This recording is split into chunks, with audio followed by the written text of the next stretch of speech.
আমার সোনার বাংলায় ইসকনের ঠাঁই নাই, আমার সোনার বাংলায় ইসকনের ঠাঁই নাই, ইসকনের ঠাঁই নাই, আমার সোনার বাংলায়। ইসকনের কালো হাত ভেঙে দাও, গুড়িয়ে দাও, উগ্রবাদের কালো হাত, ভেঙে দাও, গুড়িয়ে দাও, জঙ্গিবাদের কালো হাত, ভেঙে দাও, গুড়িয়ে দাও, ভারতীয় আগ্রাসন ভেঙে দাও, গুড়িয়ে দাও। বন্ধ করতে হবে ভারতীয় অগ্রাসন ইসকনের বিরুদ্ধে রুখে দাঁড়াও একসাথে, রুখে দাঁড়াও একসাথে ইসকনের বিরুদ্ধে স্বৈরাচারের বিরুদ্ধে রুখে দাঁড়াও একসাথে, রুখে দাঁড়াও একসাথে। স্বৈরাচারের বিরুদ্ধে। সুপ্রিয় সুধী, আসসালামু আলাইকুম ওয়া রাহমাতুল্লাহ। আপনারা আজ এখানে উপস্থিত হয়েছেন শান্তিপূর্ণ প্রতিবাদ জানানোর জন্য।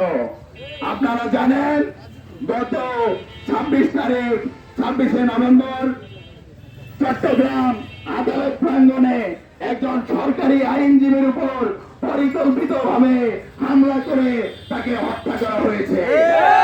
তার সাথে সুস্পষ্ট প্রমাণ রয়েছে ইসকন জড়িত এবং ছাত্রলীগের নেতা কর্মী এবং ছাত্রলীগের সন্ত্রাসীরা জড়িত।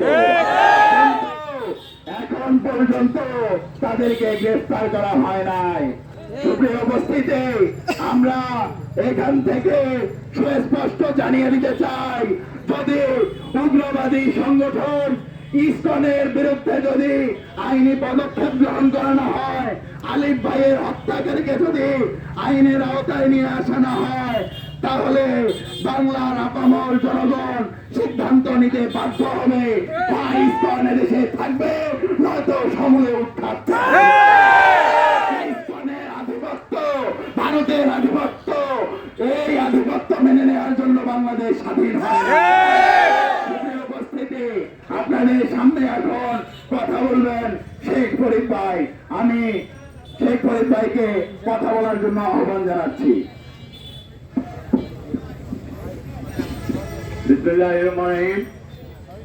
আপনারা জানেন ভারত পৃথিবীর একটি জনবহুল দেশ, কিন্তু এদেশের ভিতরে মাঝে মাঝে লক্ষ্য করবেন হিন্দু খ্রিস্টান দাঙ্গা, হিন্দু মুসলিম দাঙ্গা, হিন্দু শিখ দাঙ্গা, যে বলতে এটা চিরচারিত স্বভাব। কিন্তু 1947 সালে দেশ ভাঙার আগে আমরা জানি পাকিস্তান কিভাবে গঠিত হয়েছে। একদিনেই সাম্প্রদায়িক রাইটের মাধ্যমে 50,000 মুসলমানকে যখন হত্যা করা হলো, তখন কিন্তু এই দেশটাকে দুভাগে, একটা হিন্দুস্তান, একটা পাকিস্তান হলো। বিভিন্ন সময়ে বিভিন্ন উস্কানিতে ভারতে বারবার সাম্প্রদায়িক দাঙ্গা হয়েছে, কিন্তু আমার এই দেশে কখনো এই সাম্প্রদায়িক দাঙ্গা হয় নাই। তারা ভারতের আমাদের বাদ্য অর্জিত ভেঙেছে, তারপরেও আমাদের এখানে কোন ধরনের সাম্প্রদায়িক দাঙ্গা হয় নাই। এরপরে চলতে থাকলো, দেশ সাম্প্রদায়িক সম্প্রীতিতে বিশ্বের মধ্যে প্রমাণিত হলো যে বাংলাদেশ একটি সাম্প্রদায়িক সম্প্রীতির দেশ। কিন্তু আপনারা জানেন 5 আগস্টে স্বৈরাচার সরকার পতনের পরে বিভিন্ন ভাবে এদেশকে অস্থিতিশীল করার জন্য চেষ্টা করতে শুরু করলো। তারা দেখলো স্বাভাবিক ভাবে দেশের ক্ষমতায় আসা সম্ভব নয়, মানুষের কাছে ঘুরানো সম্ভব নয়, তাই তারা একটি সংগঠনকে বেছে নিল। এই সংগঠনের উপর ভর করে দেশে সাম্প্রদায়িক সংঘাত সৃষ্টি করার চেষ্টা করলো। বাংলাদেশের প্রশাসন, বর্তমান সরকার সীমাহীন ত্যাগ এবং ধৈর্যের বিনিময়ে ধৈর্য দেখিয়ে তাদের সাথে আলাপ আলোচনা করে চেষ্টা করেছিল এই সুন্দর সমাধান করার জন্য। কিন্তু তারা কোন ধরনের সমঝোতায় না এসে বিভিন্ন জায়গায় মহাসমাবেশ করে বিভিন্ন দাবি দাবা উল্লেখ করছে। আপনারা জানেন দীর্ঘ সময় বাংলাদেশের প্রধান বিচারপতি একজন হিন্দু, তাকে কিভাবে দেশ থেকে বিতাড়িত করা হয়েছে, তখন তারা কোনো প্রতিবাদ করে নাই। বিশ্বজিৎকে যখন হত্যা করা হয়, সে বারবার বলেছিল আমি হিন্দু, তারপরে তাকে ছাড় দেওয়া হয় নাই।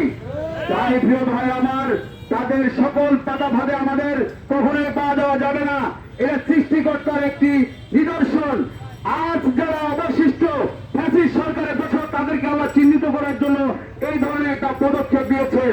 এটার জন্য কোন ধরনের উস্কানিতে, কোন ধরনের হামলায় কোন ধরনের কথাবার্তায় উত্তেজিত না হয়ে সুষ্ঠুভাবে ধৈর্য ধারণ করুন, অপেক্ষা করুন, দেখবেন তাদের সকল মুখোশ উন্মোচিত হবে। এই সপক্ষে সবাইকে ধৈর্য ধারণ করে এই হত্যাকাণ্ডের সুষ্ঠু তদন্ত এবং এটার উপর ভিত্তি করে আমাদের অর্থ এলাকায় যেন কোনো ধরনের সাম্প্রদায়িক সম্প্রীতির অবনতি না ঘটে, এটা হলে সকলেই ক্ষতিগ্রস্ত হবে। হিন্দুরা যেমন ক্ষতিগ্রস্ত হবে, মুসলমানরা ক্ষতিগ্রস্ত হবে। এই জন্য আমাদের সর্বোচ্চ ত্যাগ ধৈর্য দিয়ে এই সাম্প্রদায়িক সম্পদের দীর্ঘদিন থেকে যেটা আমরা অর্জন করেছি, হিন্দু মুসলিম ভাই ভাই হিসাবে সকল ধর্মের লোক আমরা যেভাবে বসবাস করি, আমরা এই এলাকাটাকে ব্যবসা বাণিজ্য শিক্ষাঙ্গন ছাত্র জগৎ জমে আছে, সবাই পাদের কাছে আগামী দিনগুলো বাংলাদেশ বিনির্মাণের জন্য কাজ করতে পারি। সকলকে সেই আহ্বান জানিয়ে আমি আমার কথা শেষ করছি। এ পর্যায়ে আপনাদের সামনে কথা রাখছেন